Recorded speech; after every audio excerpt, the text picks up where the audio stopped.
started here. Thank you. I'd like to call the meeting to order. Roll call, please. Mrs. Eichholz? Here. Dr. Hooker? Here. Mrs. Johnston? Here. Mrs. Lewis? Mrs. Singh? Here. I would entertain a motion to adopt the regular meeting agenda. So moved. Second. We don't have an addendum, do we? Okay, thank you. Just want to make sure. I would entertain a motion to go into executive session. Nancy, if I could ask you to do that, but I need you to read it exactly word for word, and I need you to add this one onto it, please. Okay, I move that we go into executive session, ORC 121.22G, in accordance with Ohio Revised Code 121.22G5, matters required to be kept confidential by state statute, Ohio Revised Code, section 2317.02, attorney-client privileged communications, in order to obtain legal advice. Ohio Revised Code 121.22G3, conferences with an attorney for the public body concerning disputes involving the public body that are the subject of pending or imminent court action, and Ohio Revised Code 121.22G1 to consider the employment and compensation of a public employee or official, superintendent. ORC 121.22G4, preparing for, conducting, or reviewing negotiations or bargaining sessions with public employees concerning their compensation or other terms and conditions of their employment. Could I have a second? Second. I don't think, do we vote on that or just? I'll take roll. Okay. Mrs. Eichholz? Aye. Mrs. Singh? Aye. Mrs. Johnston? Aye. Dr. Hooker? Aye. We'll be back.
All right, we're coming back from executive session, and we have Pledge Allegiance. Where is our flag? Ah, there we go. Mr. Davis, would you take care of leading us?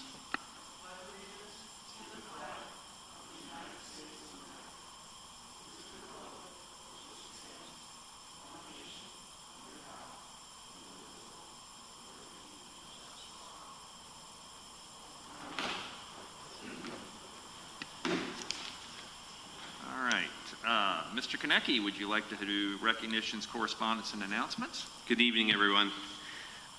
First up tonight, we have some great news. The 2022 niche rankings are out. Indian Hills School District was ranked #1 school district in Ohio out of 608 districts based on a rigorous analysis of key statistics, reviews for students and parents, and data from the U.S. Department of Education. So congratulations to all on that honor. Our families, I hope, are proud of that. We have a great school community, and that was once again reaffirmed. Indian Hill High School congratulates 15 students who were recognized as part of the National Merit Scholarship Corporation for their outstanding performance last year on the preliminary SAT National Merit Scholarship qualifying test. 6 students from Indian Hill High School have qualified for National Merit semifinalist competition. Julianne Allsbach, Ann Joy, Nikhil Nayak, Ryan Ramaker, Hannah Tran, and Kathy Zhao. In addition, we had 8 Indian Hill High School students who were recognized as National Merit Commended Scholars. Giuliano Almaratova, Isaac Fiore, Hunter Gilland, Tacey Hutton, Gwyneth Joshi, Sophia Liu, Teja Pisati, and Ethan Simons. Indian Hill High School also had 1 student, Catherine Yanes Deal, recognized as our National Hispanic Scholar. Congratulations to all of our Braves. Out of nearly 90 students from around the world. Mr. Konecki, that seems like a higher number than previous years. Is that higher? That just seems like a lot more than I remember. When you add up the semifinalists and the commended students, we always tend to have a large number together. So yes, it is a large number. Every year we're typically in the teens, and that's wonderful. For a school district this size, it's a large number. Out of nearly 90 students from around the world, 1 Indian Hill High School student came out on top. Junior Connor Vandenboom was accepted to the University of Cincinnati's College of Engineering and Science Summer Camp, hosted an innovation challenge, tasked students with designing technology inventions to solve real-world problems, and Connor, with his team Cascading Change, took first place after designing a water filtration system called the Squirrel. I love to see these types of STEAM projects being done by our students. It's a wonderful honor for Connor. Indian Hill High School sophomore Ishan Gandhi has had music education as a part of his learning experience the past 6 years, and he was recently selected to play trombone for the 21-22 Cincinnati Youth Wind Ensemble Symphonic Band. They'll have concerts in December and May. Congratulations to Ishan. Learning did not pause for another Indian Hill High School student during the summer. Senior Claire Hardick, who's one of the stars of Little Women, by the way, is working to set up shop after winning the new startup competition called Entrepreneurs Change the World Pitch, sponsored by Centrifuge. Claire spent 8 weeks participating in a virtual educational program and pitch competition for aspiring entrepreneurs. Very proud of Claire. That's our student recognition for tonight. Now, what I would like to do next is turn it over to Dr. Stewart, and we would like to give a strategic plan update. Thank you, Mr. Konecki. I appreciate it. So I am really excited to share that we are underway with our strategic planning process. And really, at the very beginning of the process, it's all about engaging as many stakeholders as we can. So that started in September with a group of about 30 people who came together as part of the steering committee. And the steering committee's first task was just to think about, like, what do we want this committee to do, and what are we hoping to come out of this at the end, and how do we stay engaged in the process and set up some meeting times for the rest of this semester. And I'm happy to say that that steering committee is a diverse group of people, and it includes parents and community members of graduates, as well as teachers and administrators. So it's worthy of a lot of really great conversation. The second area of communication was in the deployment of surveys.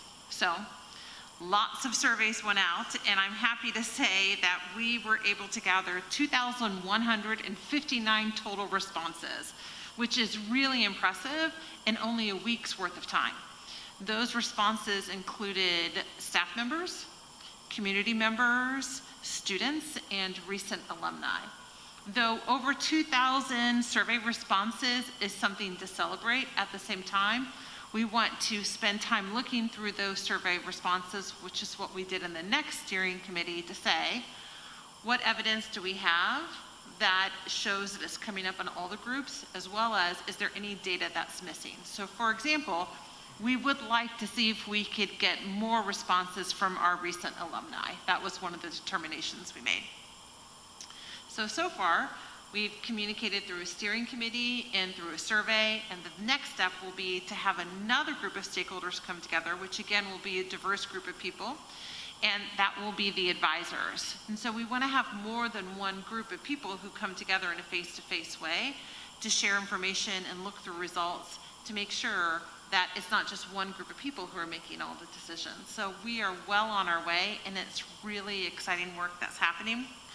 There's one more group that I want to tell you about that's probably going to be your favorite of all, and that is groups of students. So we're meeting with focus groups in K through 12 all this week in small groups of 8 students at a time to ask them their opinion about what's happening in the district so that we can make sure that their voices are highly included as well.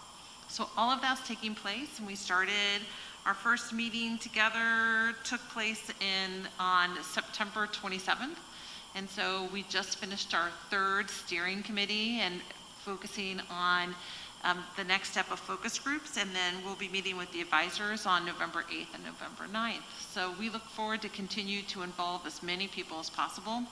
And we're really getting close to the idea of trying to look through all of the survey data to come up with themes. What are the themes that seem to be resounding with everybody?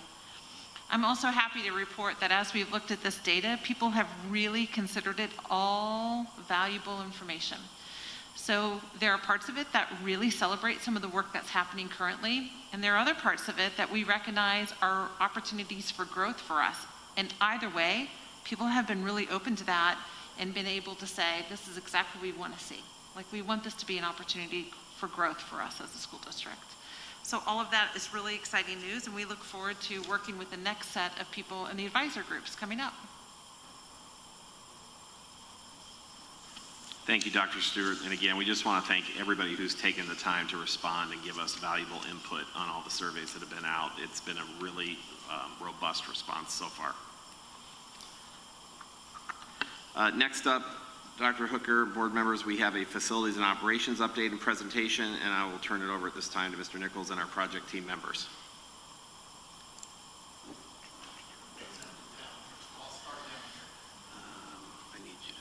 Must have been somebody taller than I. So we're very excited. We've got our entire project team here today. MCS and Associates, our owner's agent, Motes Engineering, MSA Architects, and Skanska Construction. And I think it speaks volumes about our team that they're here collaboratively to share some important aspects of our project and give you an update on where we are right now. So I'm going to turn it over to MCS. Good evening. I'm Holly McLean with MCS and Associates. I'm the new COO there. I've been with the company about a month and a half at this point. A little closer? Is that better? Sorry, masked up and well. So working with this team, this is a checkpoint of where we are in design. It's a culmination of about probably 6 months of work, from 4 months of design to 2.5 months of collaboration on costing models, scheduling, and then also really looking at design with focus groups, cabinet, committee, and even our core team meeting with the construction process. I've been in school construction for about 20 years, and this is one of my favorite teams just because of the collaboration, the professionalism, and how they listen to your district, your staff, your students, and your community. So without further ado, we're going to take a look at some of the schedule impacts over these 5 larger projects that you're doing overall. We're going to look at budget, and then we're going to look at some of the design aspects that have come from these different meetings that we've had with all these different inputs from your operations committee, some of the focus groups with the community as well, and take a look at all this items. So it's about 33% complete on design in most aspects overall. And with that, I'm going to turn it over to Skanska so they can go through some of the schedule and budget items.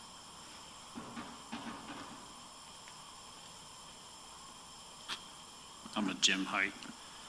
Good evening. My name is Pete Becker with Skanska USA Building. I'm your construction manager. And, you know, what I'm going to talk about real quick is where we are in the timeline and where we are in the budget. We have the schematic design resolution for later in the evening. So back in our last board meeting and even prior to that, with working with MSA and Holly and her team and the districts, we've always kept this kind of simple bar chart schedule where we're at graphics. You know, bottom line's the red month of October is where we are on the months. So we're tracking right along on design. Obviously, we've started in July of this summer. I'll get into a little more detail for that. But at the end of the day, all the buildings are proceeding per the plan, and that's important.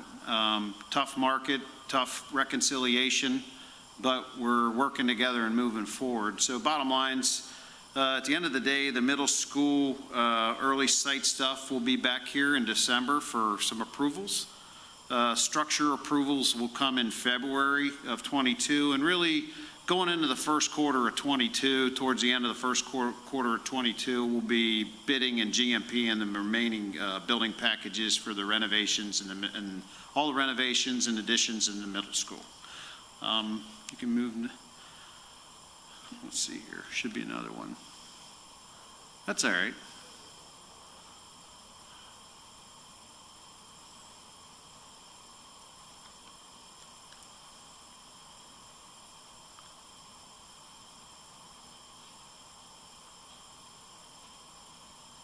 There you go.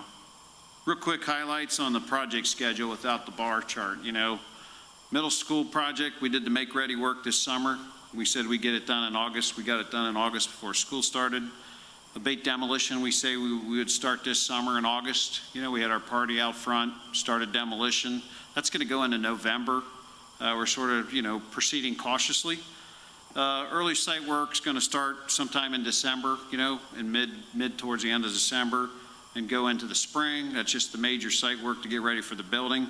And then construction on the building will start with foundations and stuff in March. Over at the high school, primary work is basically going to start in the summer of 22 and continue through the summer of 23. We're still working through this phasing and how the logistics works with moving kids around, doing athletics, doing arts, doing the auditorium. There is a potential we'll do some work over there like we did last summer in the summer of 22. Elementary school and the primary school, ultimately all the high school, the elementary school, and the primary school, our goal is to bid those together. You know, start them all, plan work to start in the summer of 22, take advantage of when the kids are out, get all the enabling work done. And then the elementary school will start coming out of the ground.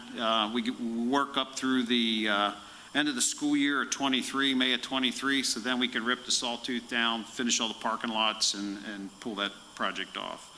Primary school pretty much is really, we're looking at it as like a 2-summer job. The auditorium, the front entrance, the core area out front, new admin, all the improvements in the lobby, the summer of 2022. And then the summer 23, just because the amount of work we got to get done in 2 summers, would be the kitchen, dining area kind of complex. And then we'll fit all the other stuff in.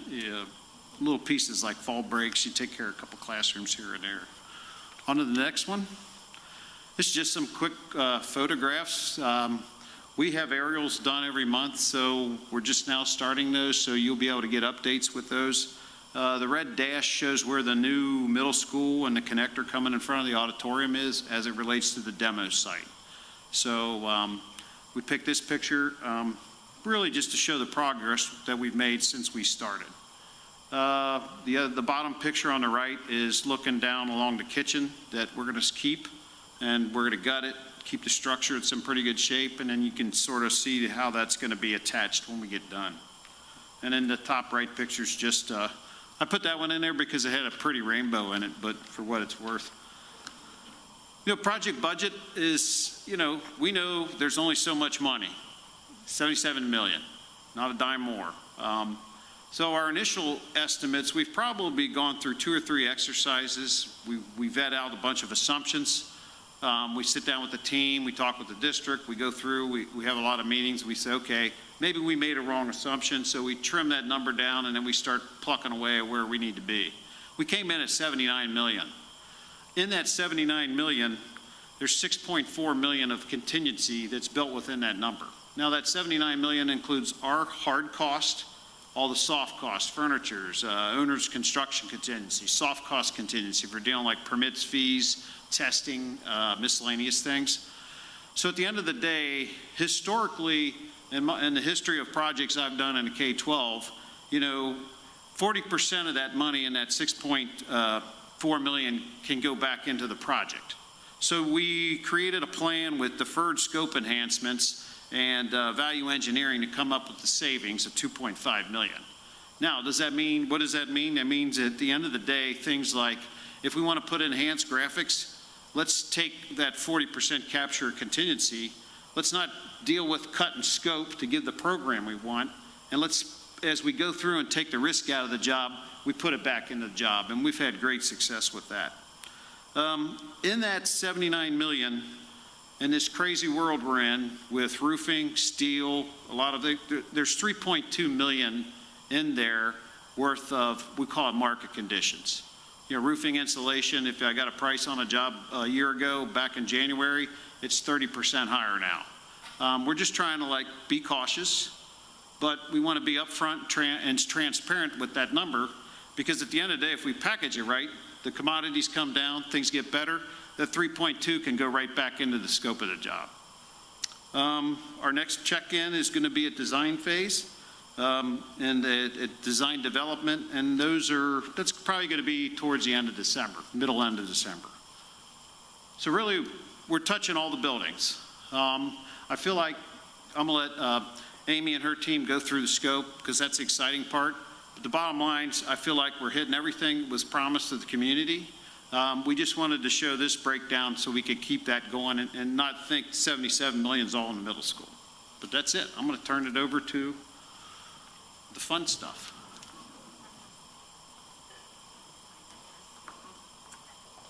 Hi, I'm Amy Bonetti with MSA Design, an associate principal, and Sarah. I'm Sarah Engel with MSA. So we have met, we just want to spend just a little bit of time. We're going to go over the concept developments, where we are today with all of the buildings, but wanted to highlight all the amazing engagement. As second Dr. Stewart's presentation, we have just had so much fun engaging with students. I think if we go up to the next slide, we've had over 250 stakeholders, over 30 discussions, and that's been students, faculty, community members, leadership, and repetitive conversations. We started with just kind of what do you want to see, and then we've had some developments throughout. So we've had some interactive exercises, and it's been great for us to just sit back and listen, and then be a sounding board as we've developed some ideas.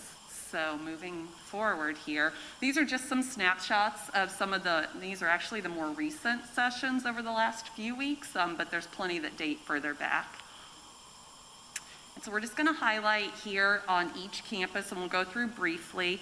We're going to hit middle school, high school, elementary, primary, and then the transportation buildings. So there's key terms that we have kept in mind as we've developed concepts on each campus.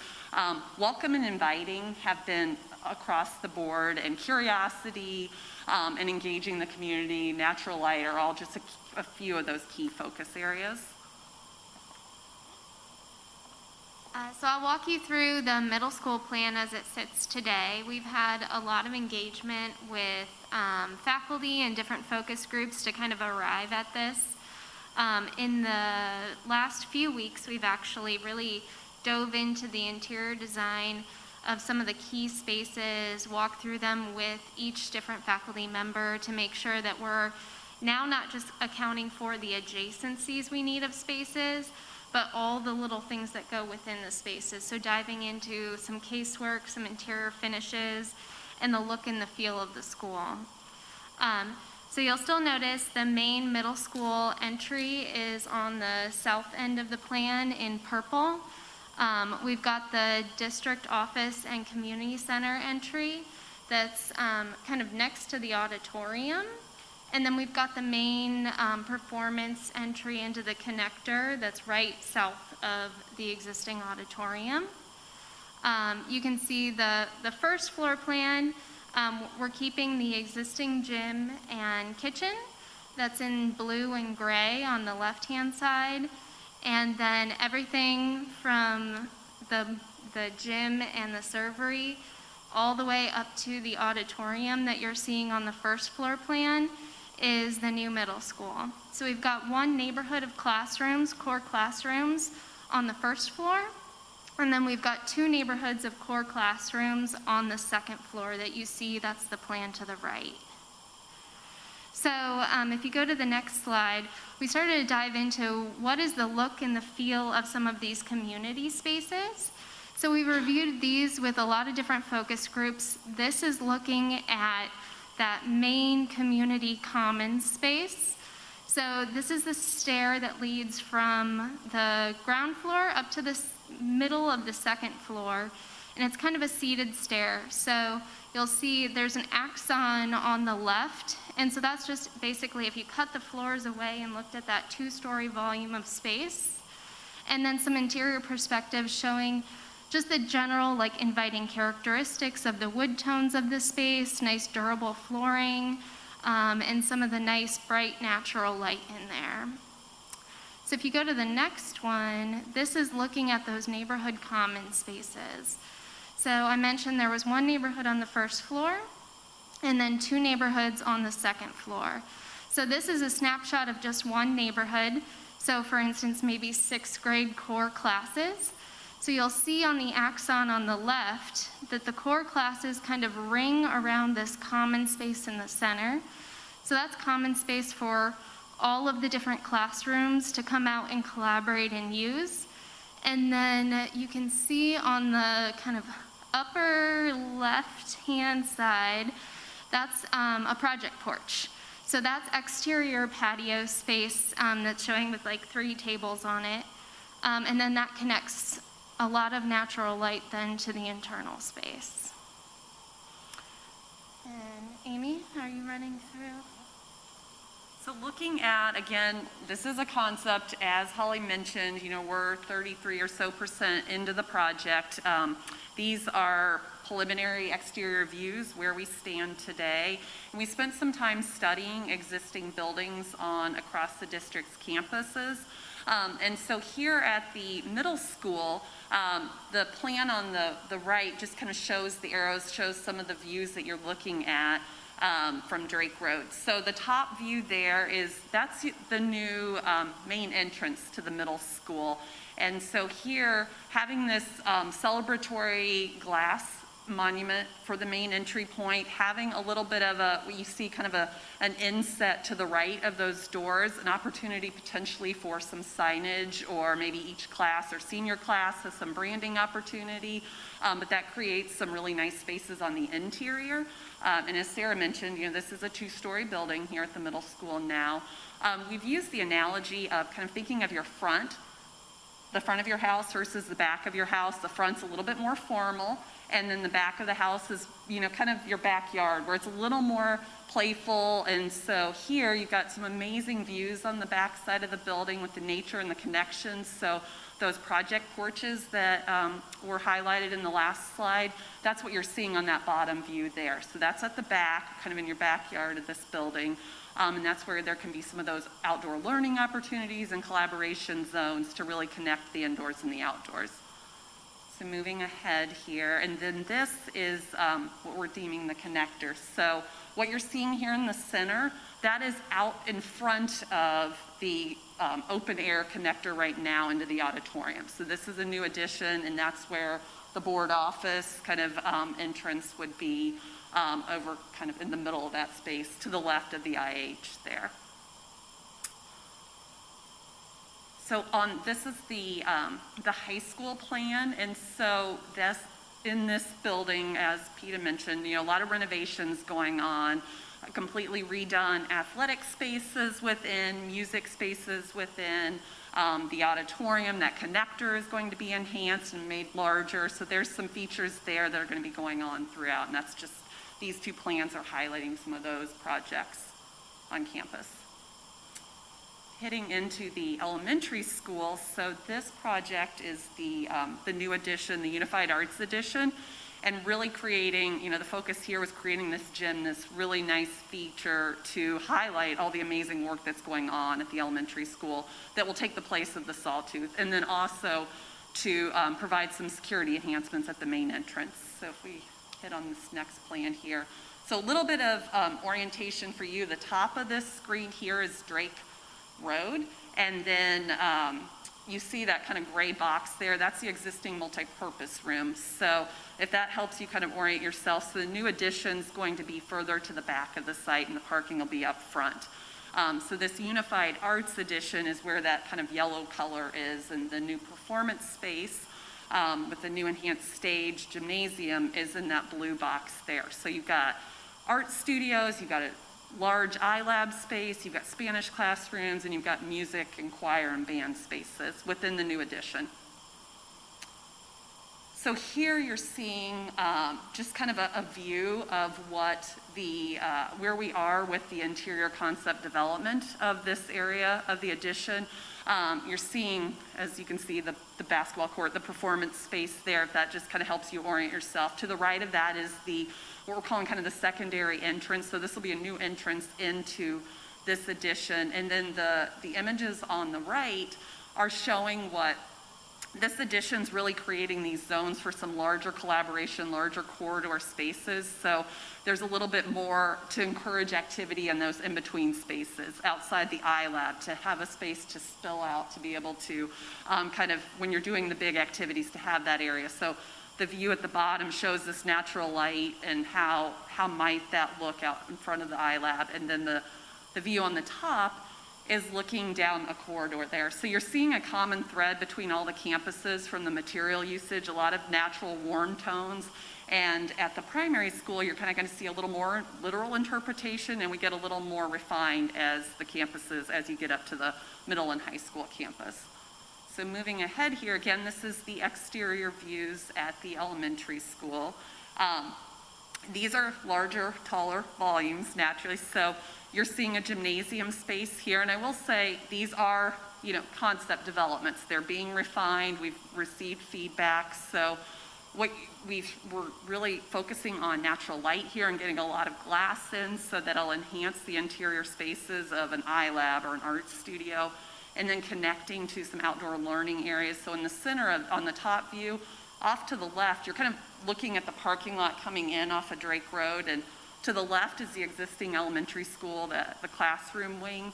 Between that and this new additions, this outdoor learning courtyard that will have some direct connections from the iLab and the art studios. At the end of it, kind of on the right side of that view, is that secondary entrance. So that's kind of a glass tower. So it's looking at trying to unify all these campuses with kind of an entry element at the middle school and elementary and primary. So then within the primary school, something that stuck with us from very early on in the discussions with focus groups is that this is the front door to the district. And so really making this an impactful addition, because this is the part of the project is really kind of revamping that front door image. So really creating a welcoming and inviting environment and connection to nature and the outdoors. So you'll see that throughout. So what you're seeing in this kind of concept development here is that the creation of, and it's kind of in the bottom corner of it, but that's kind of that purple area there is what is now kind of expanding out. The existing open air canopy that's there now will be removed and have this nice glass open entrance that will have a new addition. So the receptionist, so you can have this security connection from where people working the reception can see who's coming into the building. And then to also get all of the administration consolidated in one general zone, and then be able to have student service areas consolidated, but then to create what we're showing in this kind of green color here, much like what's shown at the middle school, creating these areas that you can have kind of these pause points, or a teacher can take a student out, or they're just kind of collaboration zones, or maybe it's the legacy wall. But it's something that kind of invigorates these corridor spaces. So you'll see a reimagination of that. And then here on these next slides with the views, so what you're seeing, again, kind of going back to that comment earlier about how we're taking a little bit more literal approach here at the primary school. So you see some trees in that bottom image there. That's as you walk into as you make it past security and you make it past the receptionist, now you're in this space that's kind of outside of where we are right now, outside the auditorium, and to have some playful steps and ramps and just areas for the students to interact, and some sensory walls, and then, maybe have some tree canopy elements in there, but then also have areas and opportunities to celebrate the legacy of Indian Hill and some of the culture here. So that's, and in the top image is just showing what the entrance may look like, how it's much more open and glass and lit from the outside.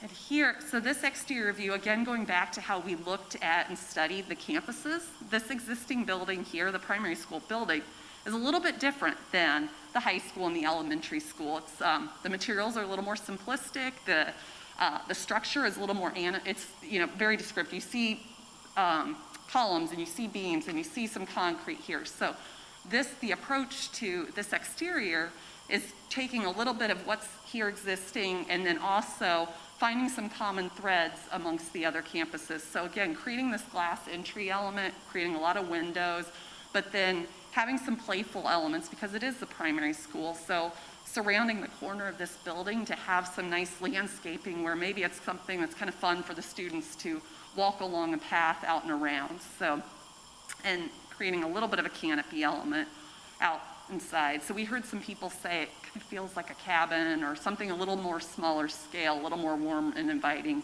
to the more primary school students. So then the transportation building. We have had several great conversations with Diane and her team about some of the needs they have over at their support building and some opportunities. So within this, we're highlighting things like really enhancing and renovating their existing support spaces. The restrooms, the kitchen space, the open commons area that they need for training, and just some of their collaboration sessions. So some of that's what you're seeing over there on the right, to just really open that up. And then also to create a more defined visitor entrance versus staff entry. So there's some things just with how the doors work, and then some of the behind the scenes things that we can help provide, some HVAC, some generators, some backup things, some elements that will all be part of this project here. And something I forgot to mention across all of these campuses that's ongoing is just the continuation of some of the furniture replacements. You're not seeing any of that on the plans, but that is just something that's just an ongoing task that will be, this summer moving forward. So that's going across the board. So when we look ahead, our next steps for the design team, specifically and construction team, additional focus group meetings, and we're getting into a little more specifics, the safety and the security, the technology, the sustainability initiatives, having some outdoor learning and play, because across the board, both the primary and elementary schools specifically are having reimagined playgrounds and outdoor learning opportunities on those campuses. So we've talked about potentially engaging with students and having some interactive fun with them to see what they would like. And then continue the developing design. So that's kind of that check-in that's going to happen in December. And then, as Pete had mentioned, the middle school early site work is ongoing. So with that, we are going to turn it over to the MOTS team to talk about the energy initiatives.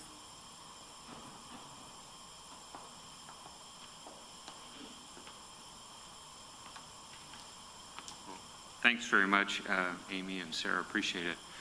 Kirk, if you want to go to the second slide. I'm just going to give a brief recap about the energy project. As a refresher, probably more for the folks in the audience, this was a project that you all approved last October, and it began in earnest in November. The first objective was to install the bipolar needlepoint ionization equipment at the high school, the elementary school, and at the primary school in the air handling units. And as a reminder, that helps to fight airborne bacteria and viruses, including COVID-19, SARS, E. coli, volatile organic compounds, et cetera. And so that was completed over the Christmas break. And so you've benefited from having those systems in operation at those schools since that time. LED lighting has been about a third of the contract, and that is probably 99% complete now throughout the district. Low-flow plumbing fixtures have either been installed or retrofitted. Enhancements to kitchen equipment and vending machines have been done, and the high school auditorium, some temporary equipment was put in so that it was air conditioned at the beginning of the school year, and the permanent equipment, which we just received within the last couple of weeks, is being installed right now, hoping to be operational by the end of the month. New equipment that we have gotten besides the 3 air handling units for the commons include a new hot water boiler to serve the high school, middle school campus, as well as a high efficiency air-cooled chiller replacement at the elementary school. Little financial recap there off to the right side. About $3.5 million has been allocated to this project, of which about a little over $2.4 million has been spent. A lot remaining to be spent has to do with that work at the Commons that's underway, and some controls work. The estimated savings annually is about $152,000, and another benefit of this project was that a fair amount of kind of out-of-life equipment was replaced. And I just want to congratulate the board on making that decision with what Pete shared with you about some of the supply chain issues and cost issues.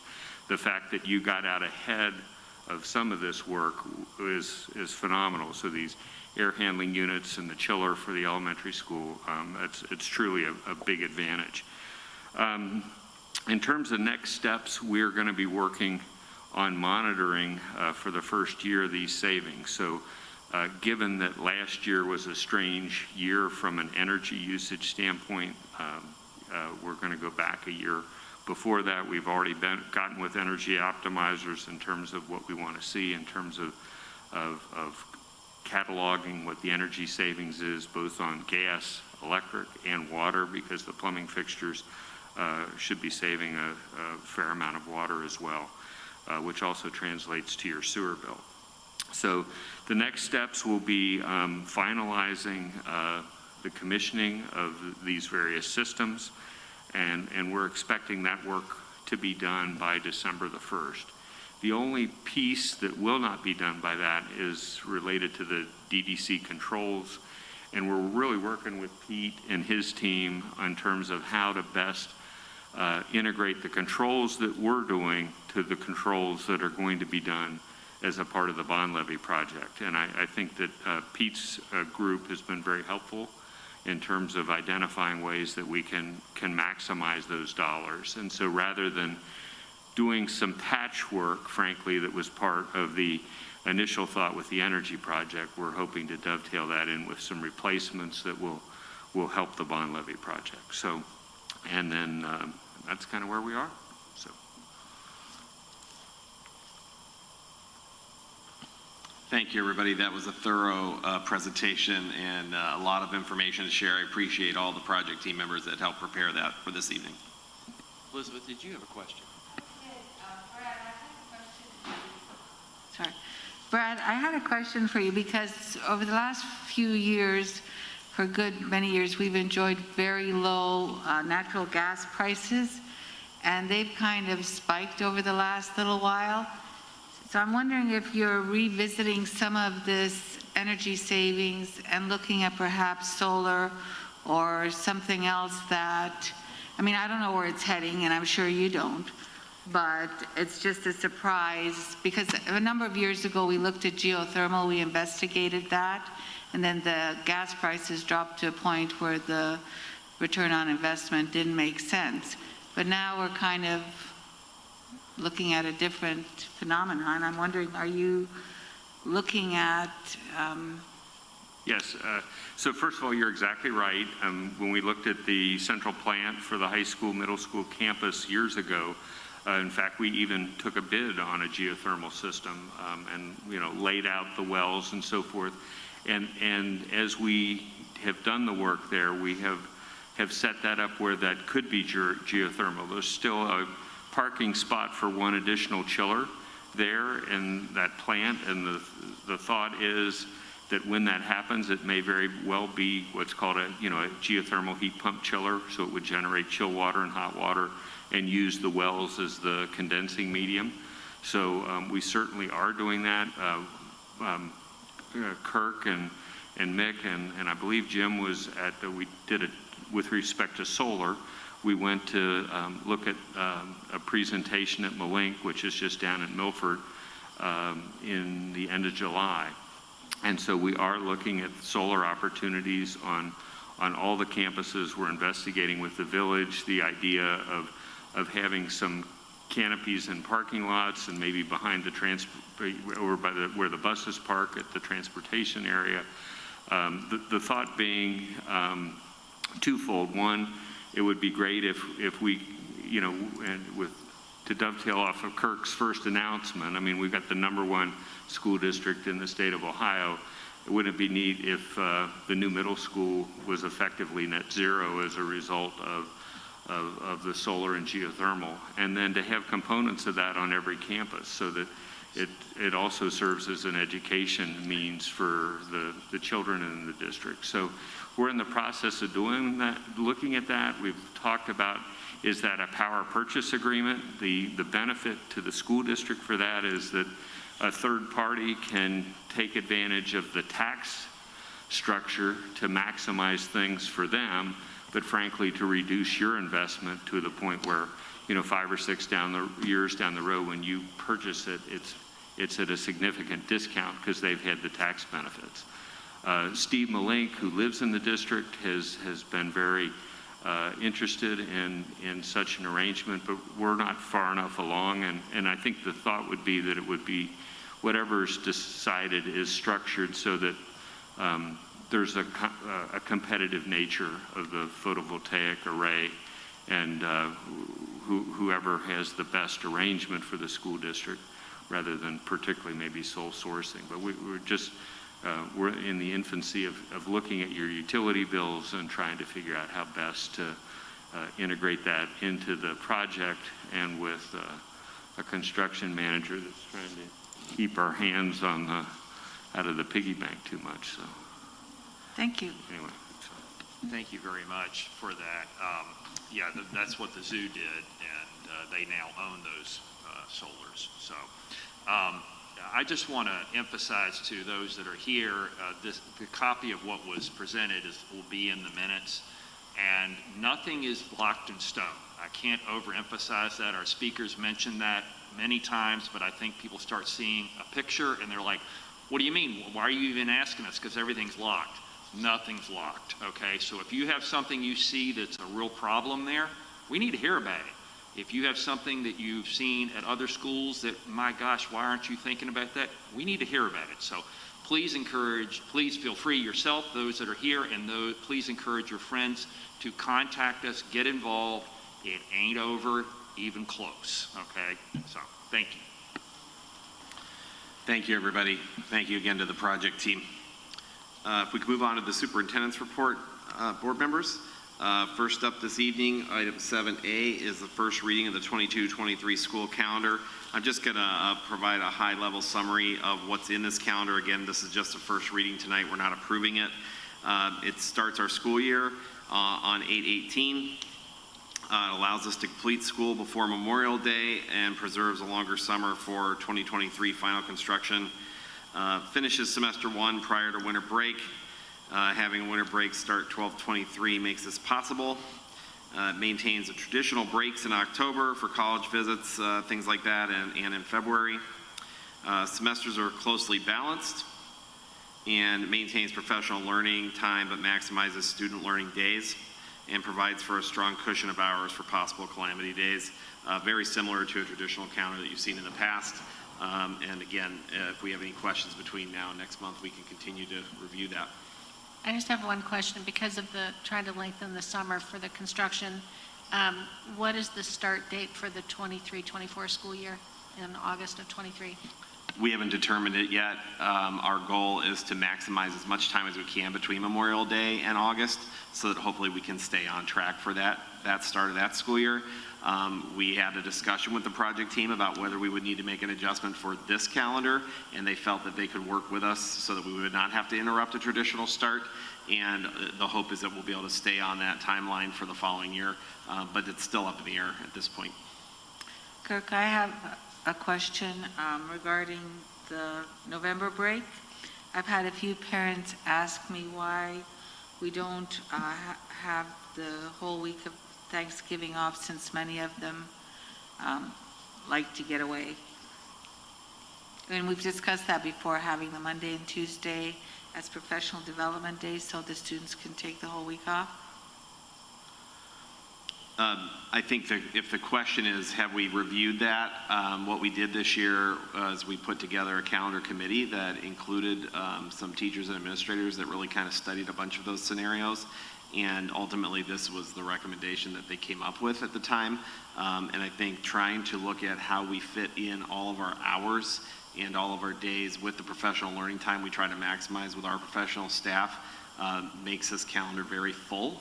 And also trying to keep within those kind of traditional guardrails of starting in August and finishing before Memorial Day.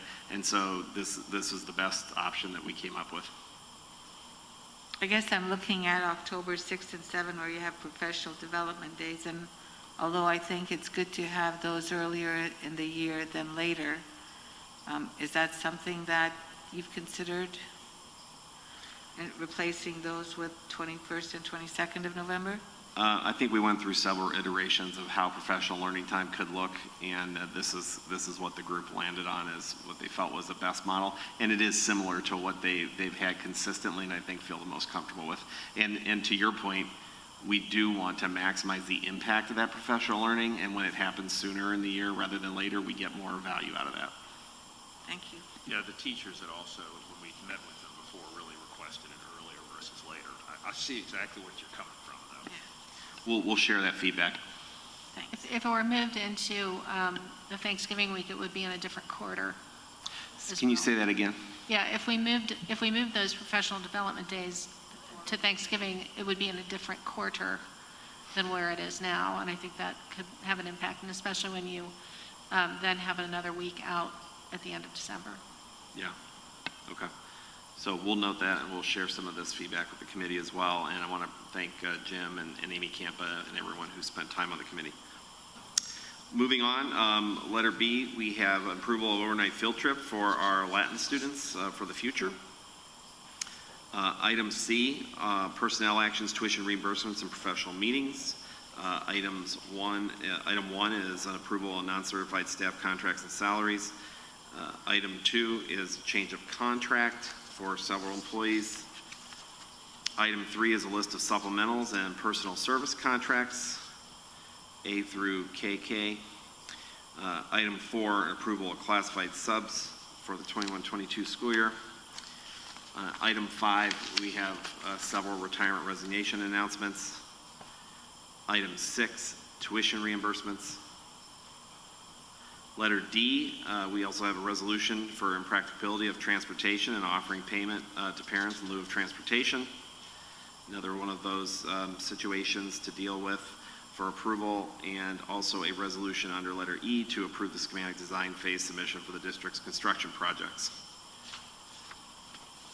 Dr. Hooker, if there are no major questions, I would ask that you entertain a motion to approve number 7, items B through E at this time. Someone like to make that motion? Can I have a second? Second. Roll call, please. Mrs. Johnston, Aye. Mrs. Eichholz, Aye. Mrs. Singh, Aye. Dr. Hooker. Aye. Thank you. Mr. Davis, would you like to do the treasurer's report? Certainly. Under my report for this evening, I have to approve the minutes of the September 14th, 2021 regular meeting. I have the approval of the financial reports for the month ending September 30th, 2021. Items C through E are some housekeeping items. Any investment account or bank account that's open through the district has to be board approved. I opened 2 accounts to collect both when the bond anticipation notes were sold, they went into an account, and then when the bonds were sold, those went into a separate account. At the end of the bond sale, we had to pay for the bond anticipation notes. That account is now empty except for the remaining interest that is in that account. So I propose that we close that account, move the interest less the management fees over to the construction fund, Fund 004. Item F is the approval of contracts for the 2021-2022 school year. These are education. First one is for Stepping Stones, step-up program for 2 of our students, $14,800 a month. MEO Business Group for an interpreter, $48,000 per year. And then the third one is the Hamilton County ESC on behalf of St. Vincent Fair. They're for their student services and intervention solutions, $220,322.10. Those funds do come out of the fund that is sent by the state that we manage on behalf of St. Vincent Fair. Item G is to approve the following construction contracts. These are all change orders to GMP1 on behalf of Skanska. The first one's $44,175.96. The second is to an abated additional fittings. That's an increase of $1691.40. Item 3 is a deduct, electrical duct bank encasement, $10,295.47. Item 4 is the Duke cable pit encasement. That is an increase of $10,496.25. Item 5 is the central plant data backfeed, an increase of $10,955.93. Item 6 is make ready building permit. That's a deduct of $9,865.10. And the final change order on that is to add LED fixture in the MDF. That was an increase of $609.05. Item H is to approve the establishment of a student activity account for Society of Women in Engineering. They plan to do some fundraising to get some funds for that new club. Item I is to approve to pay the now and then invoices for Power School. This is for the Naviance Essential Solution, $3,990. I did forward some educational material on our district's policy for obtaining requisitions and purchase orders prior to ordering any items. This is an item that's ordered every year, and as part of the summer turnover, we just simply didn't get the requisition in on time. Item J is the acceptance of donations. The first one is the IH Foundation on behalf of the Dorothy Cook family to the elementary school iLab for fixtures and consumables, $4,512.50. We always appreciate the Dorothy Cook Family Foundation for that annual donation. The second item is the IH Foundation on behalf of 10 IH Wrestling alumnus to the IH Athletic Department.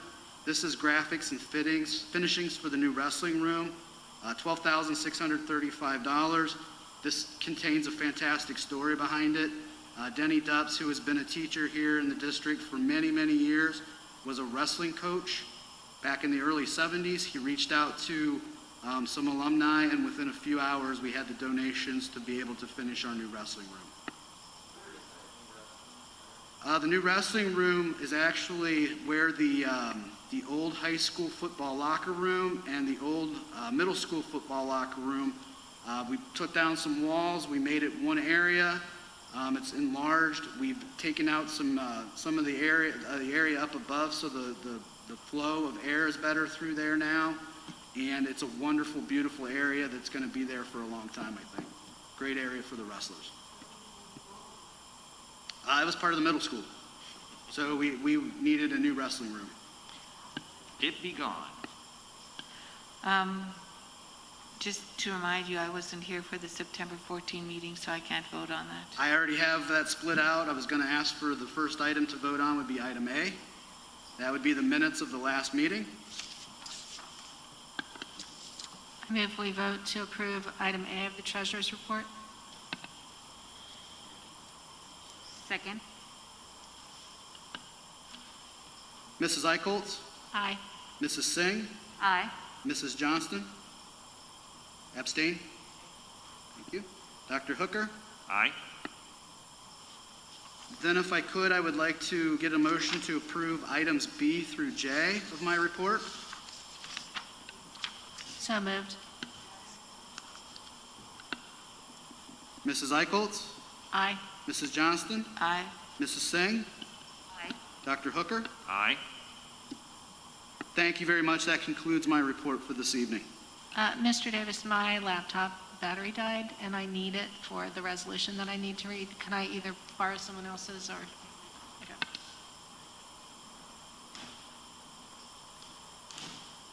Mr. Konecki, under other business, I believe you have an item to add. Is that correct? Yes, Dr. Hooker, I'd like to ask the board at this time to entertain a resolution to accept the retirement of Mr. John Sloan for IHHS. I would entertain that motion. Somebody like to? So moved. Second. Mrs. Johnston?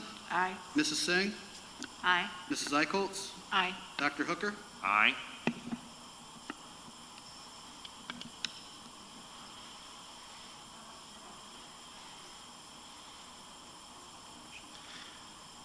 Next up, Dr. Hooker, we have Operations Committee report or anything from our Operations Committee members, just the minutes. We held a meeting on October 13th. Operations Committee, did you want to speak to anything, or just as your minutes as written? No, our operations meeting was very much what you just heard. I thought so. So we got a nice preview. You got to watch it twice. We did. But Even better the second time. it is.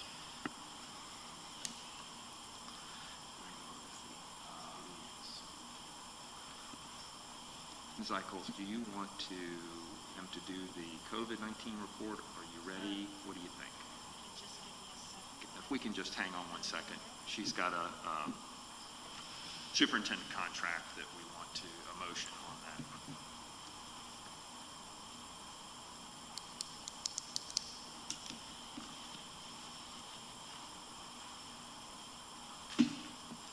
With all the fire.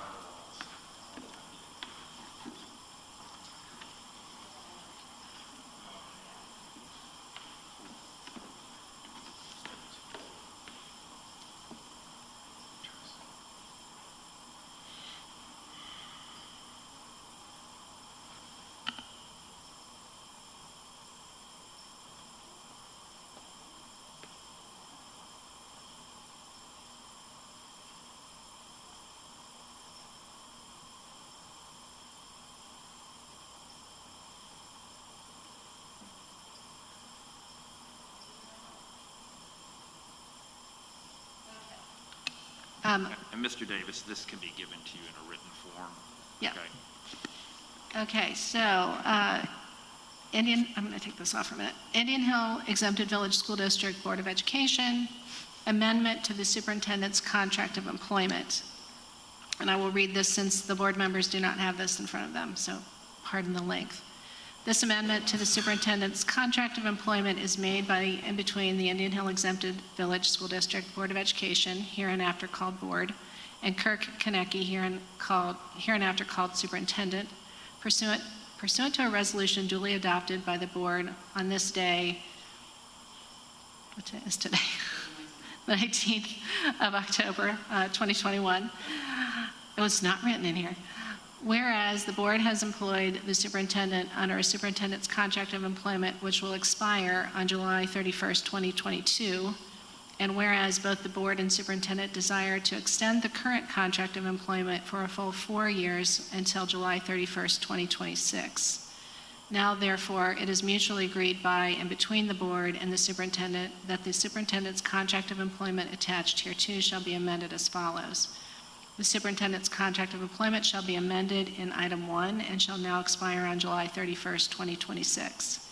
In addition, the following shall be added to item 3. The board and the superintendent hereby agree and acknowledge that the elective deferrals will be treated as wage compensation for the purposes of the calculations and contributions to STRS in determining total compensation. All remaining provisions of the attached superintendent's contract of employment shall remain in full force and effect unless otherwise modified in writing by the parties. The amendment shall constitute the full and complete understanding of the parties concerning this matter, and any amendments or modifications shall be in writing and signed by the parties. The amendment shall be incorporated by reference herein to the superintendent's contract of employment and shall be made a part thereof. And then there's the signing part.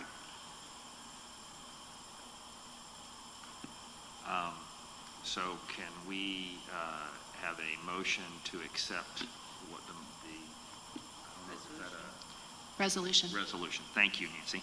A resolution as was just read. Still move. So moved. Oh, we got a so moved. Second. Thank you. Roll call, please. Mrs. Singh? Aye. Mrs. Johnston? Aye. Mrs. Eicholtz? Aye. Dr. Hooker? Aye. Kirk, glad to have you, and glad to have you for 4 more years beyond this contract, okay?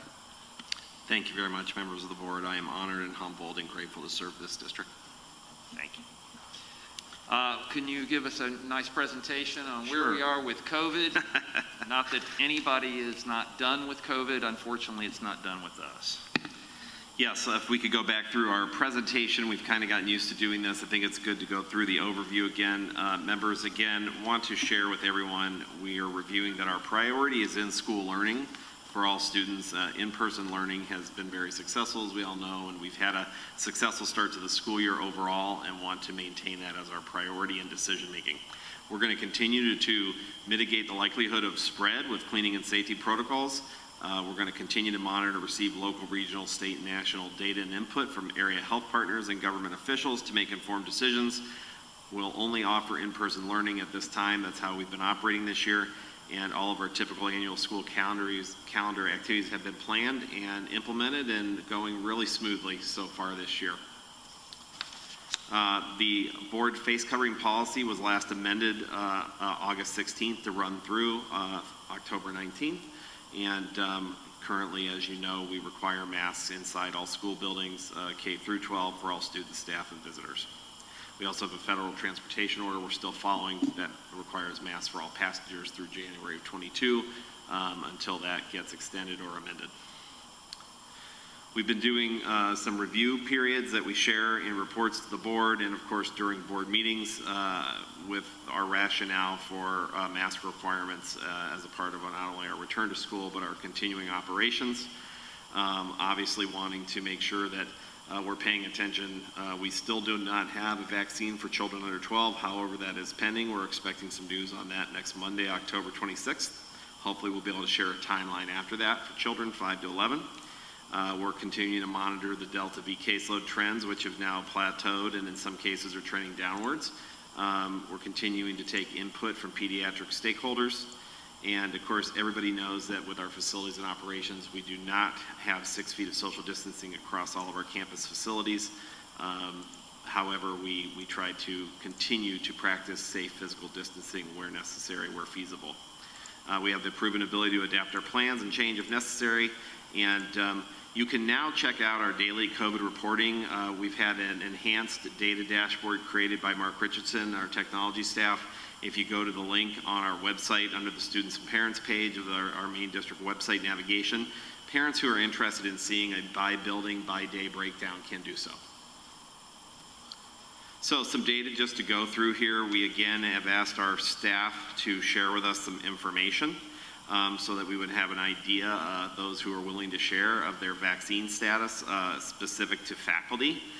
This is where we are. Some of our respondents who have now become vaccinated added to the list here. We've increased our percentage just a little bit, but not a significant change from last time we talked. We do have a high rate of those who responded vaccinated. Student vaccine data, what we've done now is we've broken this up into grades K through 7. And as you can see here in the first 4 grade levels, we have no data whatsoever right now.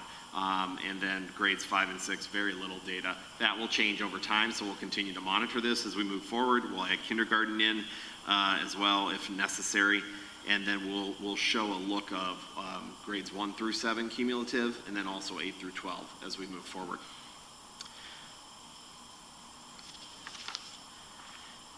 Grades 8 through 12, again, this is updated based on the most recent data poll as of yesterday afternoon, and you can see the percent of responders vaccinated. Again, little change from last time. We do appreciate everybody who takes the time to share updated information with us as we ask our parents, and we've given them several surveys over the last couple months, and they've been very flexible to give us this data. Here's our caseload data in terms of cases overall. You can see how it kind of changes week to week and what our totals look like, not only across buildings to date, but also the total for the entire district. Again, I would say based on a population of almost 2,200, we're looking pretty good overall. And everybody knows we had some grade level issues there, which are reflected in the numbers for IHES and the middle school. Quarantine data, this is a little bit of a different look. The top two rows show you grade 8 at Indian Hill Middle School and then grades 9 through 12 at the high school. Kind of separated those out again as we're having discussion about what's going on at the secondary level. And just want to point out that of the quarantines we're dealing with in the caseload data, really most of the data from the middle school is coming from the 6th grade, and very little from 7th grade, and very little from 8th grade. And then high school overall, you can see some really positive numbers. The bottom 3 rows are students and staff overall, and then the percentage impact overall for campus to date. Again, that's the same look there. We're going to continue looking, of course, at federal COVID vaccination rates, and this data is reported by CDC. This continues to trend upward. 68% of all adults 18 and over now.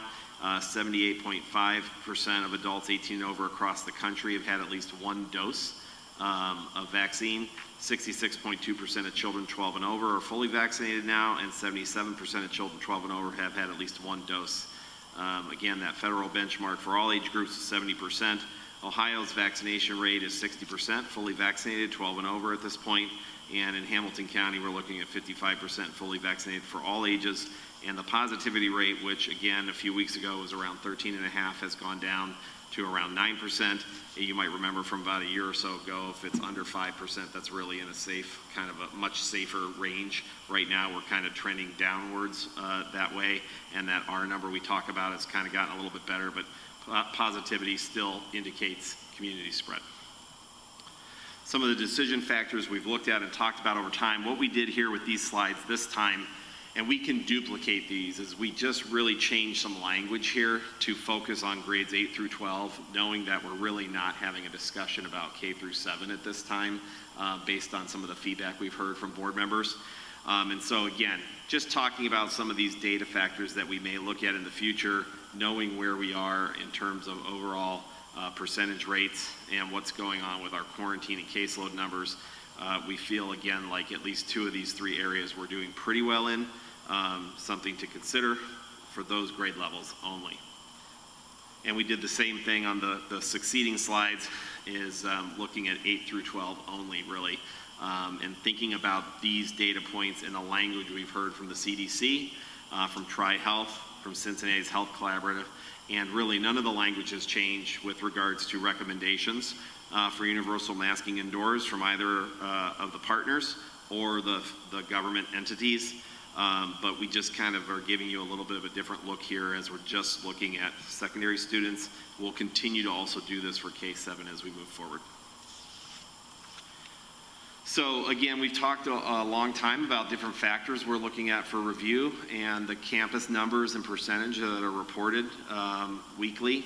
That quarantine impact, as you all know, since the last time we were together, we've dealt with some issues with grade level. At grades 3, 4, 5, and 6, we were really trying to target grade level interventions or operation changes if necessary. We've been very fortunate that we've only had to go remote for a total of 5 days for those grade levels.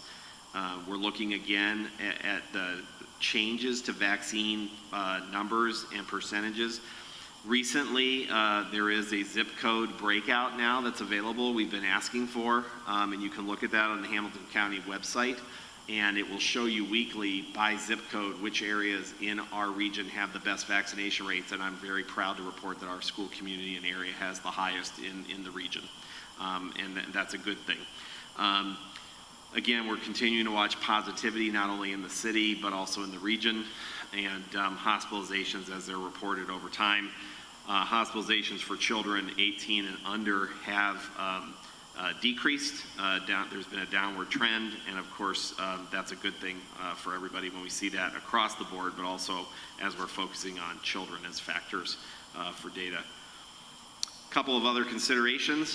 The approval for Pfizer is expected to come emergency authorized use as of next Monday. We're anticipating hearing that. We also are anticipating the FDA making a formal approval of an oral pill similar to a Tamiflu. Dr. Hooker, you could probably explain that a lot better than I could in the future, but the idea would be to mitigate hospitalization and major symptoms in the future.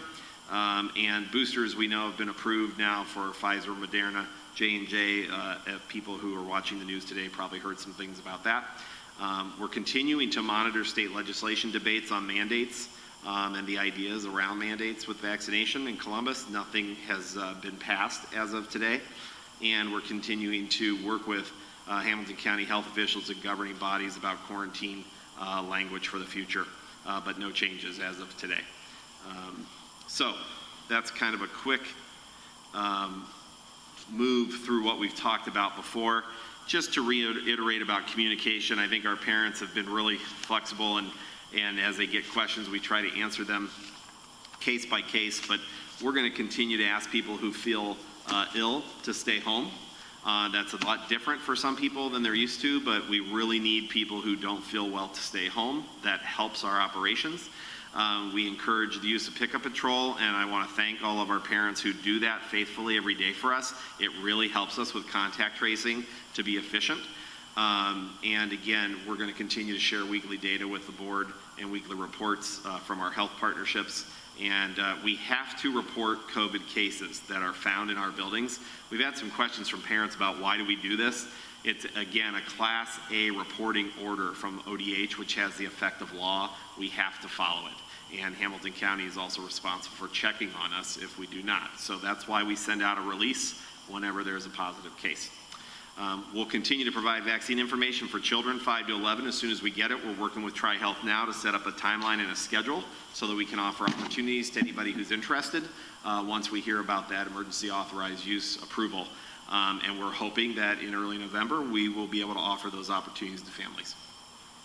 So that's all of my report for now. Dr. Hooker, and if there's any questions I could try to answer, I'd be glad to. Kirk, can you go back to the slide where you had the percentage of, like, you know, the data that we had been trying to figure it out? If you go back. Can you say that closer to the mic? Sorry. Can you go back to the slide where you have, just one more before. Yeah, this one.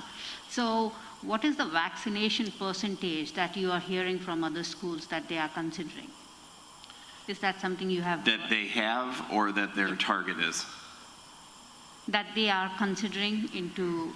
We've heard various target percentages from all. I'm very happy to report that the commissioner of the county, Mr. Kesterman, feels like we have one of the highest vaccine rates amongst school districts, and we've also had the lowest reporting of cases since the opening of school. So again, that's kudos to students and staff and parents for keeping people well and safe. But that's all I know right now. Okay, thank you. Is this chart for Indian Hill or for Hamilton County? What is this for? This would be us. This is just some of the decision factors we have talked about in the past when we have talked with the board about trying to establish future targets for quarantine or vaccination or caseloads that would make us feel comfortable to consider some of these other items that are on the right-hand side. What we tried to do is come up with some different scenarios for you all to be able to talk through in the future. And again, this is just one of those pieces. And then, as we've talked about in the past, these are the data, local data that we can collect. Again, the vaccine percentage is never going to be a complete data set because it's voluntary information. We do know quarantine and caseload numbers because we track those. And then, of course, we also have the government pieces, CDC, ODH, HCPH language, and then we have our partnerships on the right there, Tri-Health, Cincinnati Health Collaborative, and AAP language, looking at those pieces as well. Those are things that all board members kind of asked for to review, and we've looked at some of these different decision factors over time. So can you, and the known factors, are you saying that we currently have greater than 5% quarantine and greater than 1% caseload? Less than what, if you look at the yellow there, Yeah. Nancy, we know that in terms of quarantine percentage, when we are under 5% of our student population, we feel like we're in a safe zone. That's known to us based on what we've dealt with over the last year and a half. That's kind of what our team came up with. And that with regards to caseload percentages, when we are at less than 1% overall, student body, staff included, we feel like we're in a safer area there in terms of the way we look at our data, because we know that when we've gone over 2%, we've started to really experience more problems in the past. And really throughout this entire last year and a half, we've never really pushed much past 2% overall. But that's why we kind of established those areas as known to us, and the targets were there just for discussion and dialogue amongst you all and what you might feel comfortable with. Okay, so the known does not indicate current data. No. So under known, if you look at quarantine percentage in the yellow, we know that when we go over 5% of student staff combined quarantine, we start to have issues with attendance, with staffing, with operations. And that's kind of why we established those as thresholds. But we're not over 5% right now. No, this is just what we know and what we can do with operations. Do you know what the current numbers are for the quarantine and the caseload percentage-wise? Do we know what they are? As of last week, with the report that I shared with you on Friday, we literally had no quarantines last week, and our caseload numbers were 4, which is less than 0.5%. Yeah, because 22, if you just do some simple math, we have 1%, so we certainly are below that. Well, Did that answer your question, Nikki? So, but in this, I think the quarantine would not work if we are looking into, because if you're vaccinated, you don't need to quarantine, right? So I think we need to add another line and pick up, so if you go on to the next slide,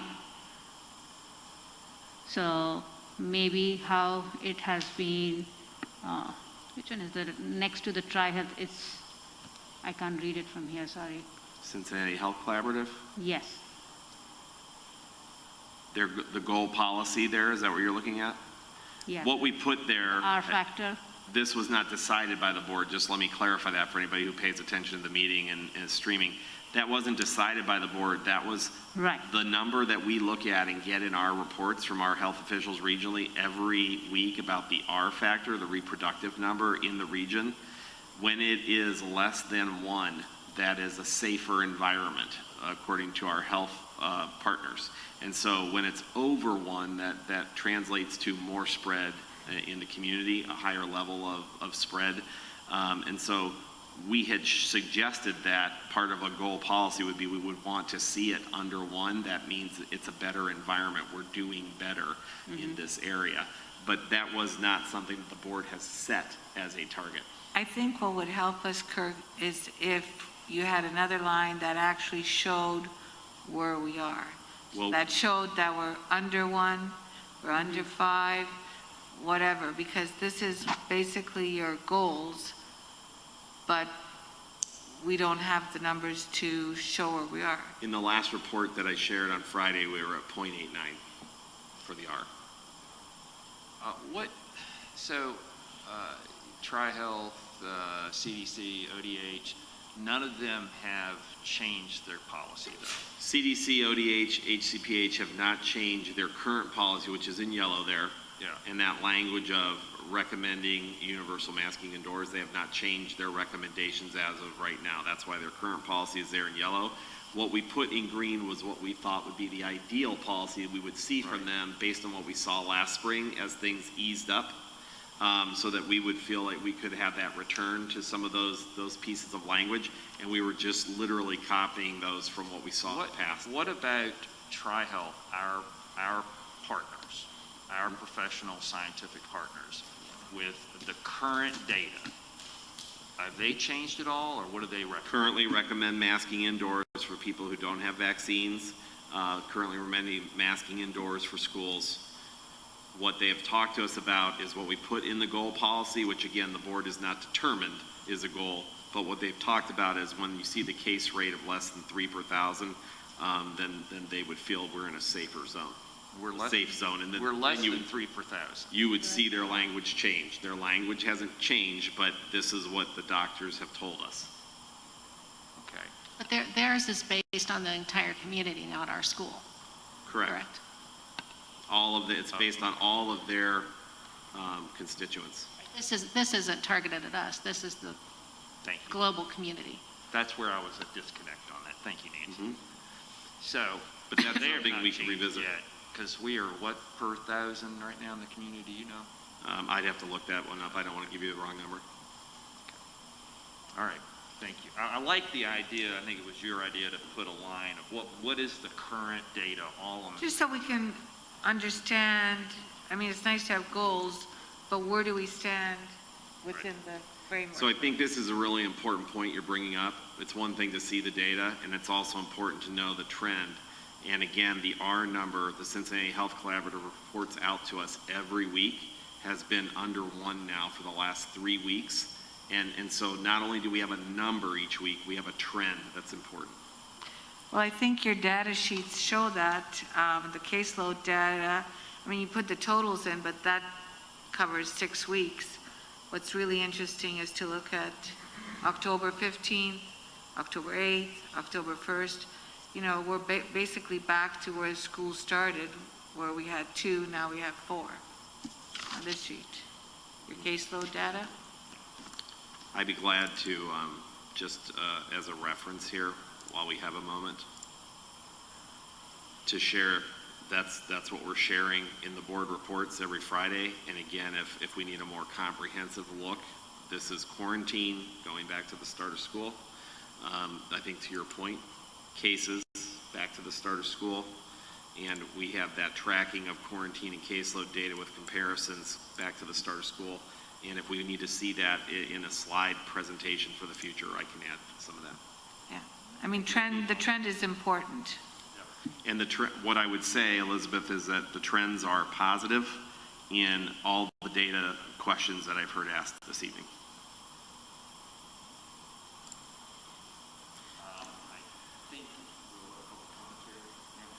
So if we could do public commentary, Mr. Davis, will you run that for us like you have done magnificently up to this point? Thank you. So we will begin the public commentary portion of the board meeting. As you give your public commentary, please remember that there's a 5-minute limit per speaker. This evening we have 2 speakers signed up. The first, Blair McChesney. If you could please come forward. If you have your statement written after you read it, if you could give it to Mr. Nichols, and we'll put it in the board minutes just as it's read. And if you don't mind, just again, say your name and where you live. Yep. Thank you. Alrighty, dear board members, my name is Blair McChesney, and I attend Indian Hill Schools from K through 12. I'm the mother of 3 young children, including a first grader in the primary school. I'm speaking today as a concerned parent and troubled citizen. We are living in a time of heightened polarization and politicization that is tearing at the fabric of our country and also within our small community. Parents are going to be divided over many beliefs as it relates to our children's schooling, and this includes mask mandates, vaccine requirements, school curriculum, among many other topics. This will not go away anytime soon, but we can hope that ideological opponents can remain civil and debate policy and not each other's character.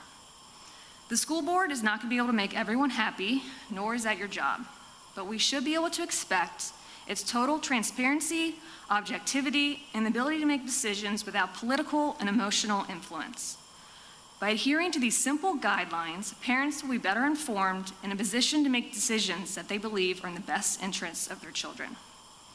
On the topic of masks, specifically, all parents, regardless of their beliefs on this matter, deserve to have an objective plan articulated by the board.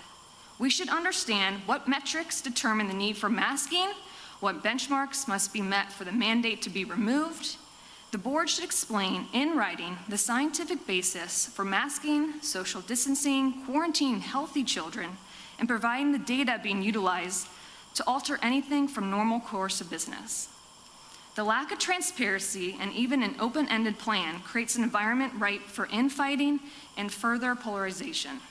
Indian Hill school parents deserve a clear plan with limiting principles so we have the exact information with which we can make informed decisions for our children. I personally believe in individual freedom and, most importantly, parental rights. We must risk with our children in school the same way we do in all ways of life.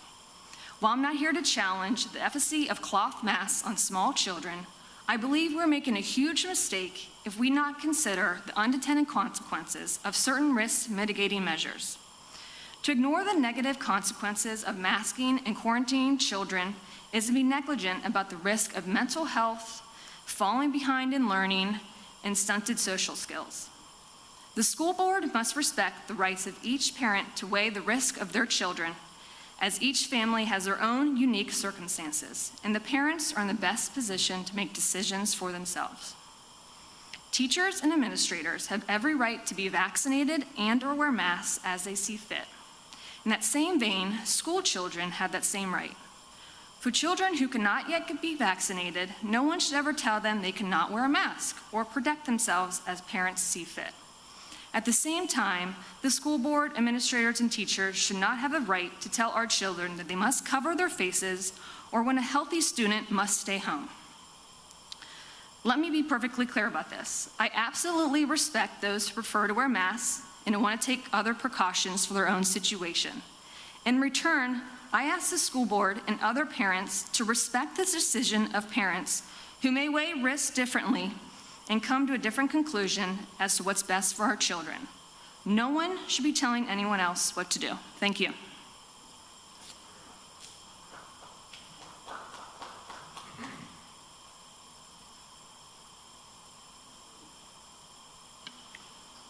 Next speaker is Brian Koffer.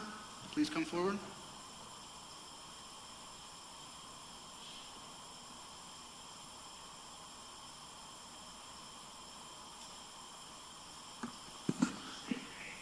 Good evening, Brian Kopfer.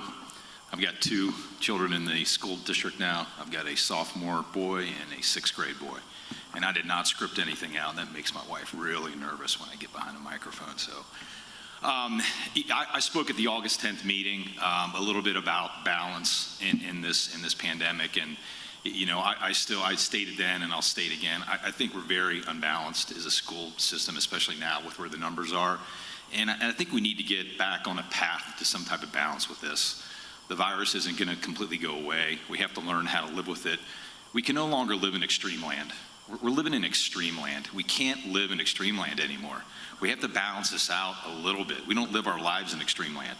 I could die in a car accident on the way home. That doesn't mean I'm going to walk home. I'm going to drive. I mean, we can't live our lives that way, and we can't live our lives that way with COVID either. So again, I work for a healthcare company. I have access to a lot of data. I could debate anybody and talk about, you know, COVID and masking and all that afterwards if you want for hours, but I'm kind of tired of that, and I think we all are. I hope tonight somebody brings a motion to not require masks for high school students. I hope that somebody does that tonight. And looking at this data, I mean, please, somebody start the path back to balance, please, okay? Again, I just think we're very unbalanced. And again, I think starting with the high school will be a great first step, but we have to get out of extreme land. We can no longer live in extreme land. We have to get back on a path to being somewhat balanced about this. And my sophomore, I mean, last year was very different, obviously, but I mean, think about it. He hasn't been to a day of a high school without wearing a mask, okay? He's fully vaccinated. A lot of the high school students are vaccinated. Look at the numbers. It's not running through the high school. You can always claw it back if you like, but please, somebody please bring a motion in front of this board for a vote tonight to not require masks for our high school students. Thank you.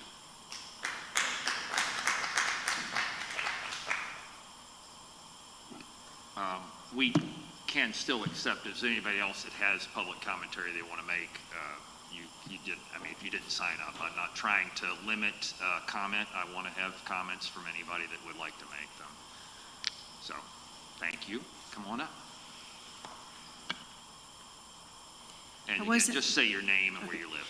Hi, I'm Jerry Wentz. I live on Shawnee Run, and I wasn't planning on talking tonight, but to come to another meeting, first of all, this masking thing is so flippin' important, and you're not even having meetings often enough to discuss this. We knew that this Delta variant was going to hit a high at Labor Day and just fall off the tracks, and that's what it's done. And you guys to say, oh, you know, hey, we'll talk about it in November. I mean, no. The high school kids, there's no hospitalizations in this whole district. It's not going through the high school. It's not going through the other schools anymore. And you guys need to get it together. I don't know where Kim Lewis is, but I don't even know if you guys have. I've been in this district for 24 years. I've been to more board meetings in the last 3 months than in 24 years, because I don't even know if you guys even attend meetings anymore. I know Kim's got stuff going on. We all have stuff going on. We have taken it easy on her because of what she's been going through.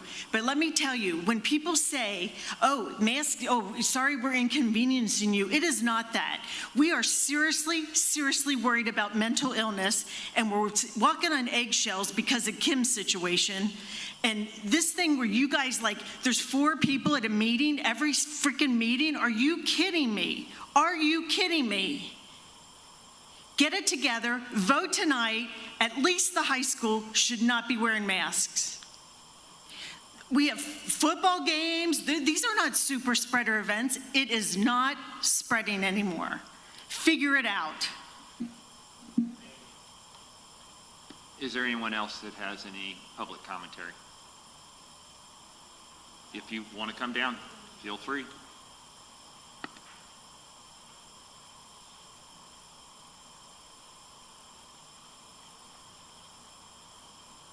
Again, just please state your name and where you live. Sure thing. Hi, I am Rachel Katz. I am a 13-year club graduate of Indian Hill, 1995. I am the mother of 3 children that will be attending this district. And the first thing I'd like to say is thank you to the board members who have voted for universal masking to protect the children that cannot protect themselves. It is time we stop looking at this issue as a parental right and or a parental choice factor. This is a civil rights issue. This is a civil rights issue. Children with disabilities have the same right to the same education as every other child. And asking them to stay home so that they stay safe, so that other parents can satisfy their children's selfish requests to not wear a mask is completely unacceptable. It's time to put empathy back at the front of what Indian Hill stands for, because once you are a brave, you are always a brave. And how dare we only care about high schoolers and people from 9 through 12? That is ridiculous. And I am ashamed of you parents who feel that your children are worth more. I am ashamed of you parents. Ms. Katz, excuse me. You need to address, Stop. Ms. Katz, you need to only address the board. Thank you. She has the right to say it. I am ashamed of all Indian Hill parents that think that their children's rights and supposed mental health outweighs the actual risk of medical health issues from children with ADA, 504s, and IEPs. Stop. Thank you. Thank you.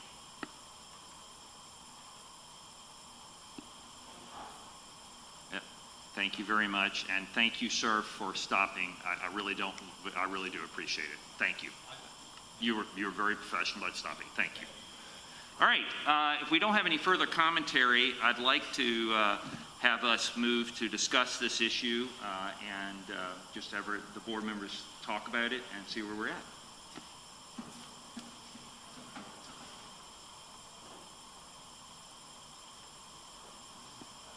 I just fine. You can, she can do a motion, Hurst, and then you can discuss it. It's just, it's totally fine. That order is perfectly fine. Ladies and gentlemen, excuse me, we're going to continue the business of the board. I would like to make a motion that we vote to make the high school, which is right now 8th through 12th, mask optional, starting tomorrow if we can, as soon as possible. Is there a second? I would agree with that, Nancy. The data shows that there's no reason for them to wear masks. Are you seconding it? I am seconding it. Okay. I thought you wanted a discussion, sorry. We'll second and then we'll discuss. Oh, sure, I'm seconding it. Thank you. All right, so Nancy, I think in order, since you proposed this, could you talk about why you proposed this and what your reasoning is, and then we'll kind of just go back and forth. So at this point in time, we have no data that would support masking. Cases are non-existent, basically, in high school. We know that outside of school, they're not wearing masks, they're at sports, they're around each other, they're not getting cases, therefore we're not having quarantines. We also know that a huge percentage of our high school students and our staff are vaccinated, so that even if they were exposed, they would, by the Hamilton County guidelines or the ODH guidelines, they would not have to quarantine. And to your point about the quarantining healthy kids, we all hate that, but that is out of our hands, unfortunately. That is an ODH guideline, not ours. So, but in the high school, we're not going to have that because there are so few that right now are not vaccinated anyway, and we're not seeing the caseload. I also think that, you know, these are young adult children, children that are becoming young adults, and they need the opportunity to make some of these choices for themselves. Many of them may choose to wear a mask, and that's great. But we need to prepare them to make these decisions. They're going to be living with this for a while. And as they move on to college, they need to be able to make their own decisions with good data and, you know, good direction. And I think that, you know, it's time to let these young adult, very responsible high school kids make their own choice. I guess, Nikki, would you, or no, okay, you seconded. Why don't you talk about why you seconded it, and then Nikki, you can speak. Well, I agree with what you say, Nancy, and the data shows that there have been no cases since the beginning of September. And I've sat outside the schools many times watching the kids come out. And this minute they're out of the building, they take their masks off, they have no regard for social distancing, and they're in each other's faces, and we don't have any cases. And I don't see the magic of walking through the school doors and all of a sudden they have to put masks on. I don't see what difference it makes. So I'm seconding your motion.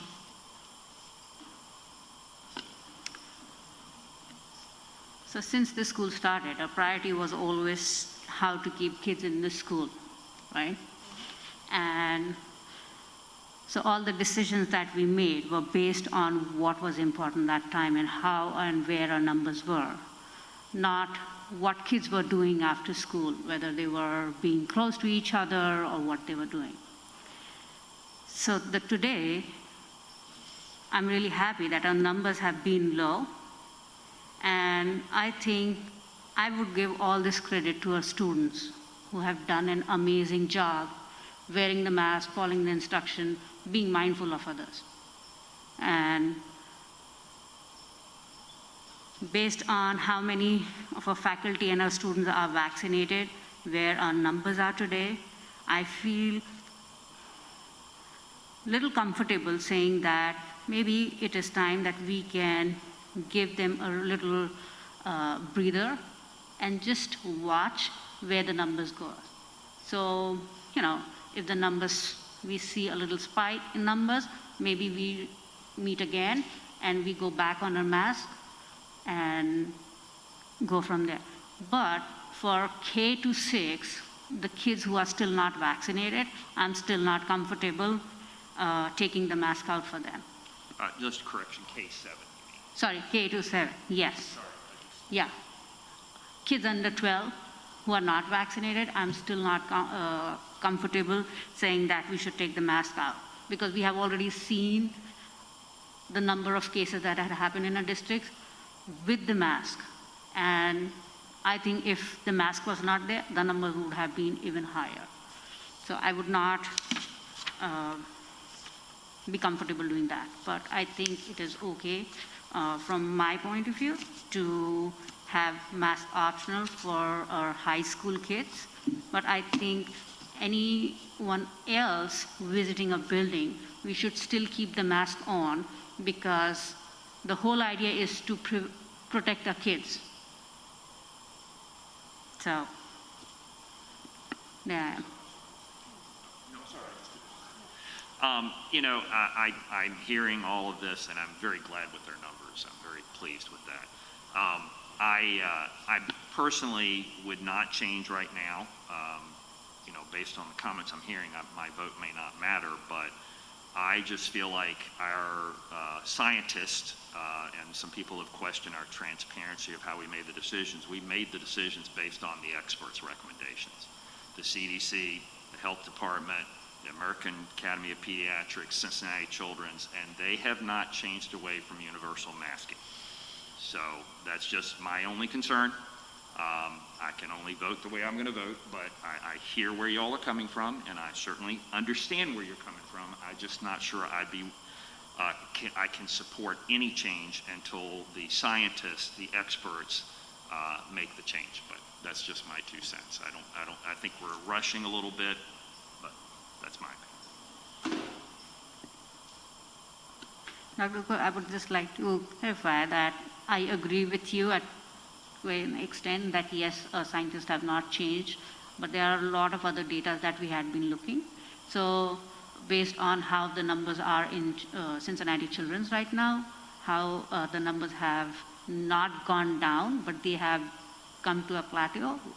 Since we have, I think from last 2 months, now they are stabilizing.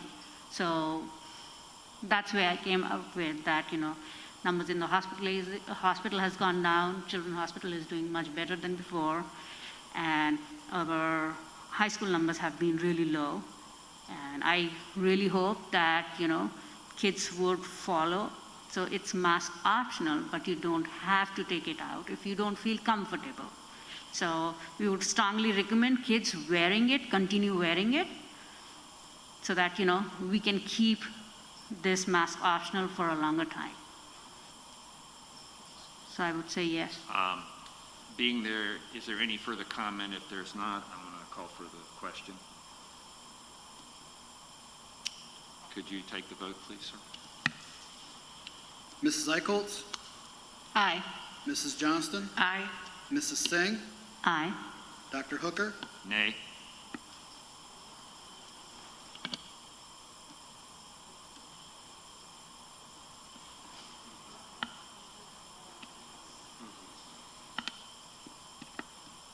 So I would like to move that we go to mask optional K through 7. That's you can vote it down. Couldn't you repeat that?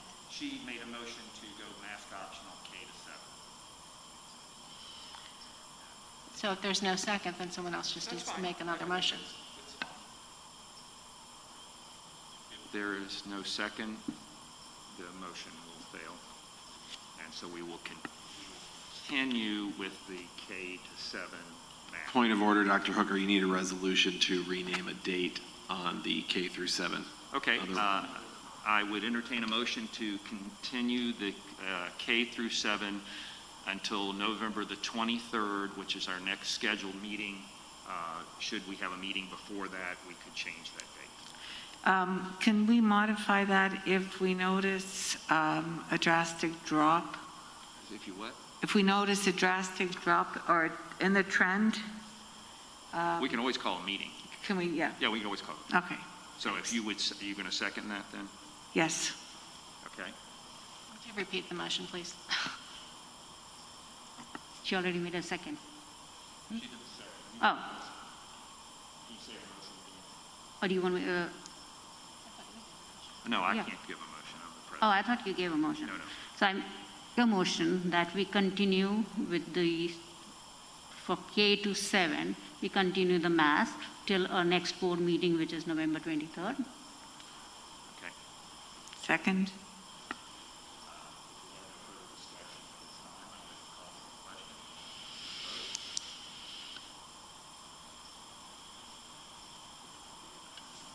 Mrs. Singh, Aye. Mrs. Johnston, Aye. Mrs. Eichholz, No. Dr. Hooker, Aye.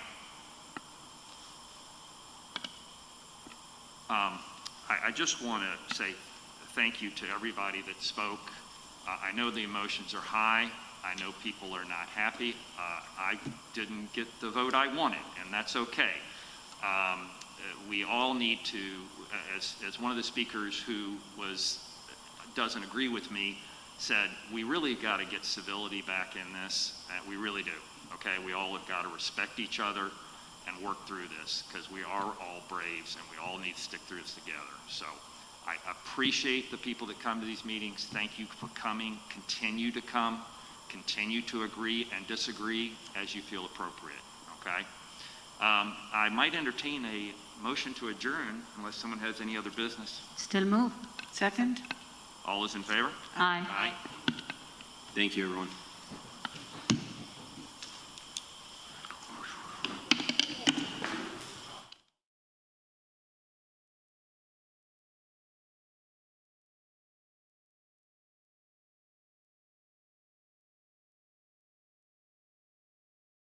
Exclusive coverage on the Indian Hill Television Network has been a copyrighted presentation of the Indian Hill High School Video Department. Exclusive coverage on the Indian Hill Television Network has been a copyrighted presentation of the Indian Hill High School Video Department.